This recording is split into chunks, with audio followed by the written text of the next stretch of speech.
안녕하세요. 코인 알려주는 남자입니다. 30K 후반에 있던 비트코인 가격이 30K 초중반으로 내려왔습니다. 왜 급락을 하게 됐는지 이유를 살펴보도록 하고, 블랙록의 CEO인 레리 핑크가 비트코인은 금을 대체할 국제적 자산이다라고 이야기를 했는데, 여기서 살펴봐야 되는 본질이 무엇인지 한번 이야기를 나눠보고, 제가 개인적으로 생각했을 때 비트코인이나 코인 시장에 매우 큰 변동성이 올 가능성이 있어서 이걸 지표를 가지고 왜 그렇게 생각하는지 이야기를 나눠보도록 하겠습니다.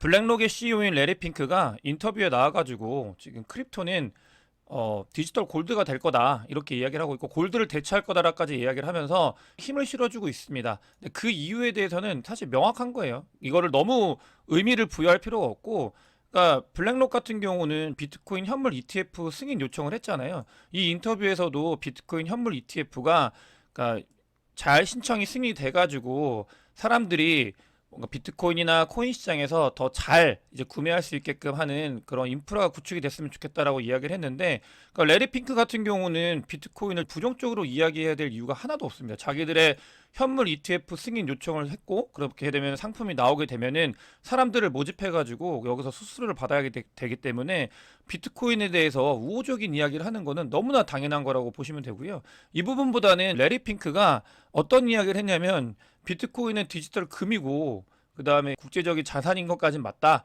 근데 본인은 비트코인을 한 개도 들고 있지 않다고 합니다. 이거는 뭐 맞는지 안 맞는지는 본인이 이야기를 했기 때문에 이 부분에 대해서는 신뢰를 제가 증빙할 수 있는 자료는 없지만, 어쨌든 본인이 이야기했을 때 자기는 비트코인을 하나도 들고 있지 않다. 이 말은 이렇게 해석을 할 수 있어요. 본인은 비트코인이 가격이 오르거나 내리는 거에 관심이 없다.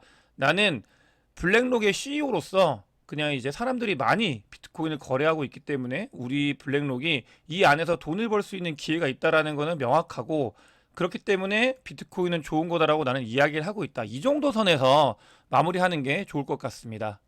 이 기사가 나가고 나서 많은 유튜버 분들과 그다음에 이걸 해석하는 사람들이 진짜 디지털 금이 인정을 받았다 이런 식으로 생각을 할 수 있는데, 그런 것보다는 말보다는 제가 늘 말씀드리지만 행동을 봐야 되는데, 그러니까 블랙록 같은 경우는 비트코인이 돈이 된다라는 거는 명확하게 인지를 한 거예요. 현물 ETF를 승인 요청을 신청한 게 그걸 의미하고 있는 행동인 거고, 그러니까 레리 핑크의 개인적인 행동을 봤을 때는 투자를 하고 있지 않잖아요. 이거는 거의 그러니까 워렌 버핏이나 찰리 먼거급으로 이제 이야기를 하는 거와 같다고 저는 행동을 보여줬다라고 생각을 합니다.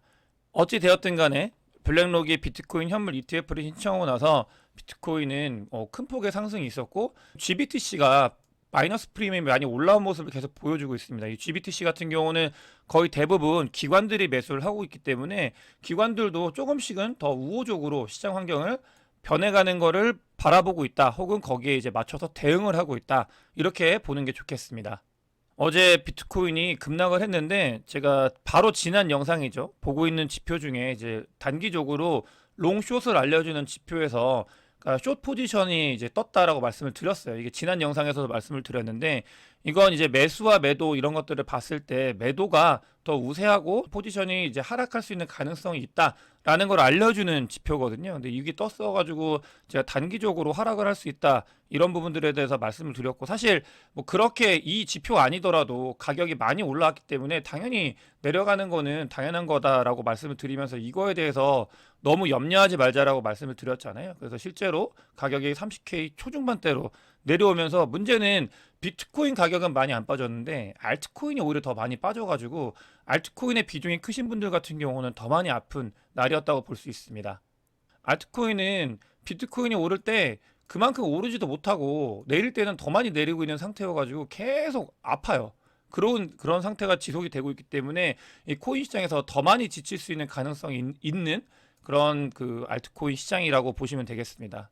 그러니까 지표적으로 봤을 때 어떤 이유가 있냐면, 아까 제가 많이 급하게 올랐다라고 말씀을 드렸고 그 뒤에 하락을 한다, 이건 자연스러운 거다 말씀을 드리는 이유가, 급하게 오르면 이 구간에서 매집한 사람들이 큰 수익을 보는 사람들이 많이 늘어나거든요. 실제로 그 수익을 본 사람들이 지표로 봤을 때 던지고 있는 모습을 보고 있습니다. 그래서 단기적으로 매도세가 세졌기 때문에 이 매도세를 받아들이는 매수 세력이 똔똔치기가 돼야 되는데 그러지 못했기 때문에 하락을 한 모습을 보이고 있고, 아까 그 지표에서도 그렇기 때문에 단기적인 숏 포지션이 유리하다라는 지표가 뜬 것입니다.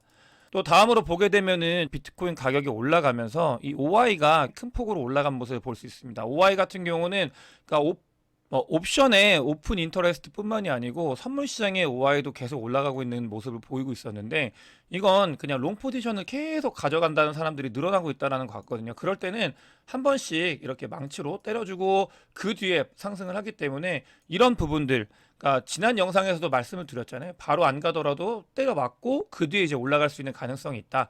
요 지점이다라고 생각해 주시면 좋을 것 같습니다.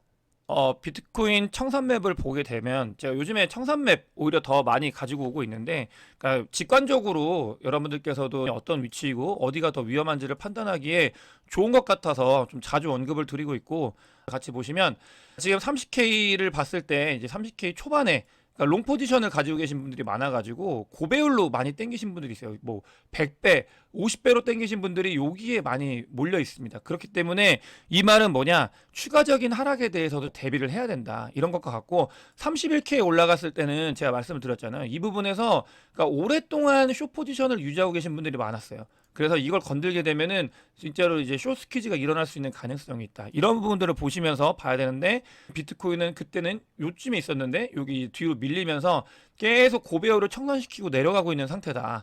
이런 것들이 이 지표로 볼 수 있고 사실은 비트코인뿐만이 아니고 비트코인을 통해서 유추할 수 있는 게 그러니까 고배율이 많이 있잖아요. 비트코인에 고배율이 많이 있는데 알트코인들도 보시게 되면은 그러니까 고배율이 훨씬 많이 있거든요. 그렇기 때문에 비트가 조금 하락을 했을 때 알트들은 더 많이 아플 수 있는 가능성이 이 OI를 리퀴디티 맵을 보면은 확인할 수 있는 게 지표로 볼 수 있습니다.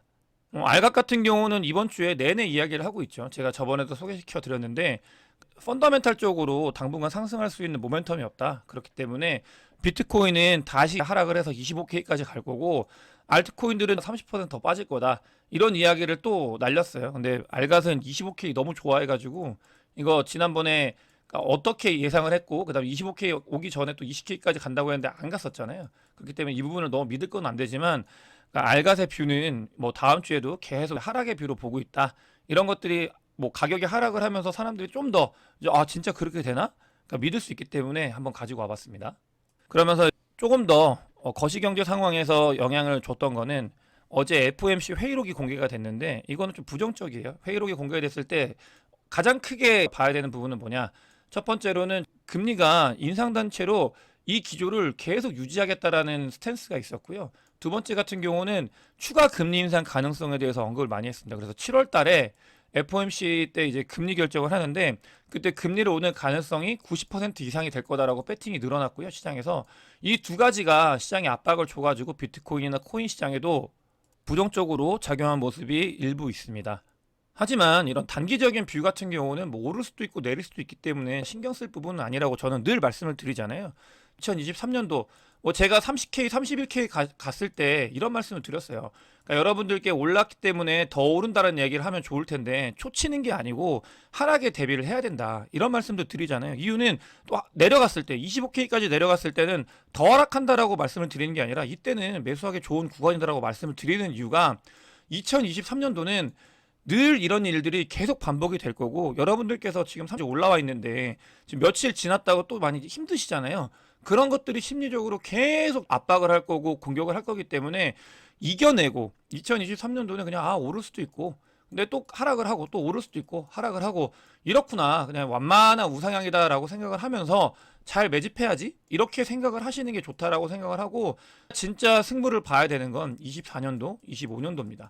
짱펑자오 같은 경우도 그런 얘기를 해요.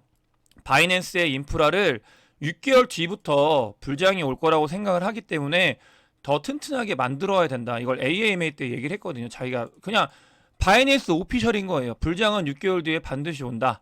그래서 자기들도 그런 것들을 준비하고 있다라고 얘기를 하고 있고 이 뷰는 저도 동일하고 많은 사람들이 그렇게 보고 있잖아요. 이건 심리기 때문에 그때 실제로 돈이 들어오고 안 들어오고도 중요하지만 심리적으로 그 부분에서 누군가가 자극을 하면은 몰릴 수 있는 그런 컨디션이 되어가고 있다는 걸 알아야 되고요. 그래서 2023년도에 승부 볼 생각하지 말고 조금만 긴 호흡으로 보자 이런 말씀을 드립니다.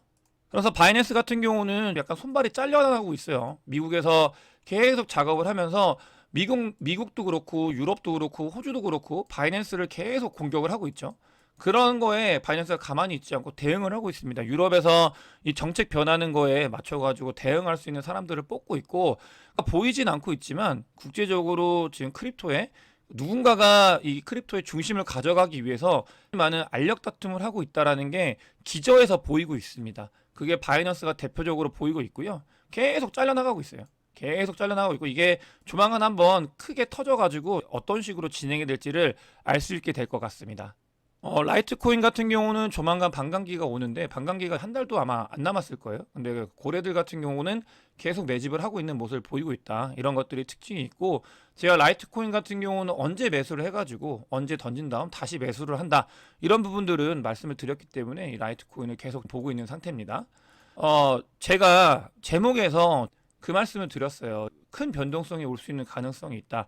네, 비트파이넥스가 원래 여러분들께서 모르시겠지만 비트파이넥스는 바이낸스 이전에 전체 글로벌 시장을 좌지우지하던 뭐 그전에는 마운트 곡스가 있었겠죠.